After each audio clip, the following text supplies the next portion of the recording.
Hey, it is me, the Before You Buy guy. Today, I'm taking a look at the C200 home security camera from TP-Link. I have been testing out all the features of this device to see what you might want to know before you purchase this item. In this video, I'm going to show you what the footage looks like from this camera during the day, and at night. I'm going to try to provide you with as much information as I can to help you make a more informed decision whether this is the right camera for you. Let's get started.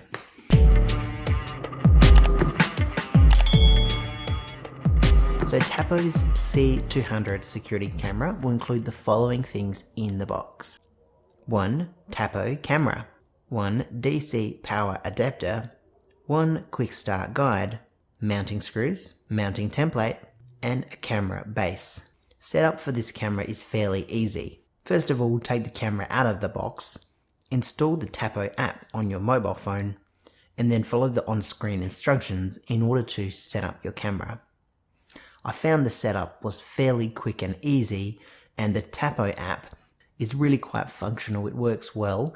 I didn't find any glitches or problems with the app.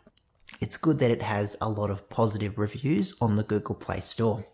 So it's a 1080p pan tilt camera, and this camera supports night vision up to 30 feet. This camera supports a micro SD card, but to get to the card slot is not as easy as you might think. You actually have to tilt the camera up like this, and here hidden away you'll see two things: the slot for the memory card, and you'll also see the factory reset button. So if you buy one of these secondhand and you're trying to work out how to factory reset the camera, here's the button that you'll need just here, hiding at the bottom. So you can mount this camera on the wall or the roof if you choose. It's good that the mounting bracket is included with this camera. When you first plug in the camera, it does this weird thing where it's calibrating its position. It turns itself around, it looks up and down, just getting a view of its surroundings. After that, you can link the camera to your Wi-Fi, and then anytime you need to, you can access the camera. So this camera does work with Google Assistant, sort of.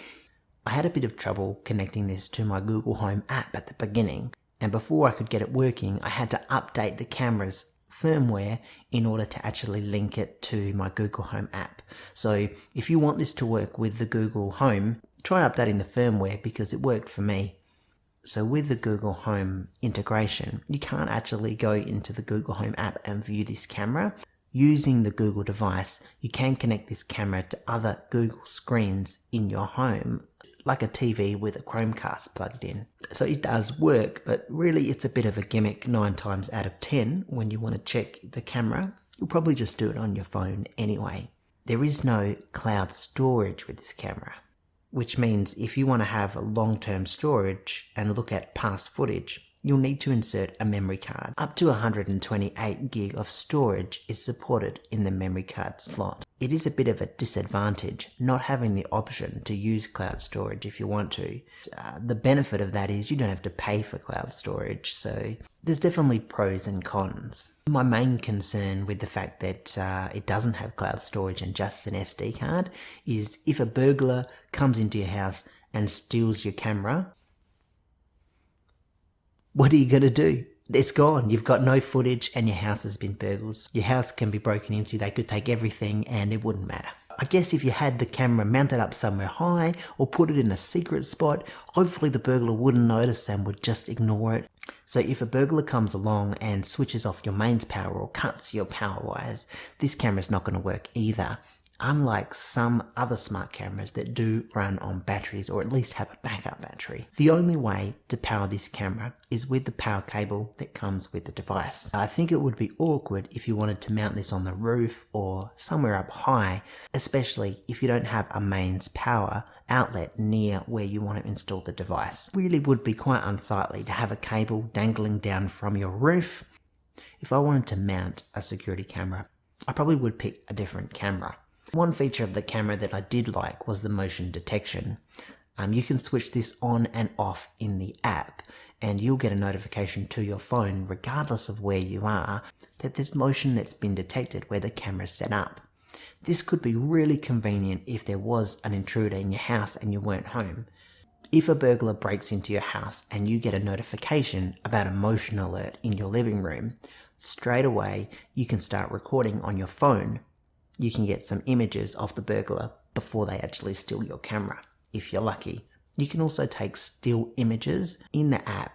Unfortunately, with the motion detection, I couldn't find in the app any way to tune the motion detection so that it doesn't pick up pets, for example, which is a bit of a problem for me since I have a dog. I found the motion detection was really effective, and when I had it on, I was getting notifications all day long about my dog walking in and out of the lounge room. I'd even get notifications if there was a bird outside. So the motion detection is very sensitive on this camera. It is great to check on the status of your house using the app when you're not home. As long as you're connected to the internet, you'll be able to dial in, have a look at your camera, and see if everything's as it should be. This could be really good as a camera to keep an eye on children while they're being watched by somebody else, or to keep an eye on a pet when you're not at home. Another feature of the device that I like is the ability to reposition the lens. The pan tilt on this camera works really well, and you can pan all the way around to face backwards. If you had this camera set up in the center of a large space, you could really, if you wanted to, move the camera to look at any spot in that large room. You can choose in the app to manually enable or disable night mode, or you can set it on auto so the camera will detect when it's dark and turn on the night mode for you. You can zoom in by pinching on the screen here, and it's got a decent zoom. Any sound that's happening in the room where the camera is, you can hear that through the mobile app, but the sound quality is not great. This camera also has a speaker, which means it has two-way talk. You can push a button here on the app and actually talk to somebody who's in your lounge room while you're not there. Now this worked okay, but the sound is very distorted and certainly not high quality. I could understand what the other person was saying when they were talking to me through the camera app, but it was very muffled. There's two different ways to use the two-way talk. You can push this push to talk button here, and when you're holding it down, anything that you say will be broadcasted through the speaker. Or you can push this phone call button here, which means you don't have to hold the button down and everything that you say will go to the speaker. So there's two different ways to do it. It's essentially the same thing. This little camera does have an alarm which you can set to go off when motion is detected.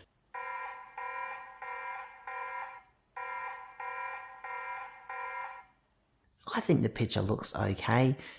It's not the highest quality that I've seen. It is 1080p, so it's better than some other security cameras that film in 720 or less. Now, let's have a look at that exact same shot, but this time in night mode. I really wanted to get an accurate representation of the night vision of this camera. So when I filmed this, it was pitch black, but I was not that impressed with the quality of the image. I hope that footage gives you a bit of an idea of the image quality for this camera. The main positives for this camera is it's really easy to set up and it shoots in 1080p and it's cheap. This was about 60 Australian dollars to buy, which is really cheap for a 1080p camera, let alone a camera that comes with pan and tilt as well. The app for this camera works really well. I think TP-Link could improve this camera by having optional cloud integration.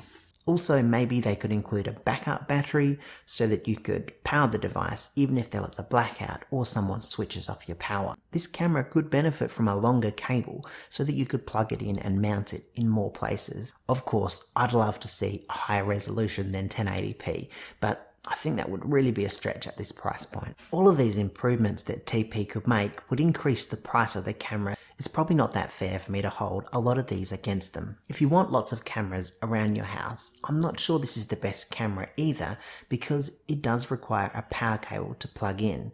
If you had lots of these cameras around, you'd need a lot of different power outlets to plug them all in. If you're looking for a cheap and convenient yet effective camera to keep an eye on children or pets, this could actually be a great option for you. That about wraps up my review of the TP-Link C200 home security camera. I hope you got some value from today's video. If you did, be sure to subscribe and check out some of my other videos just here. I'll see you next time.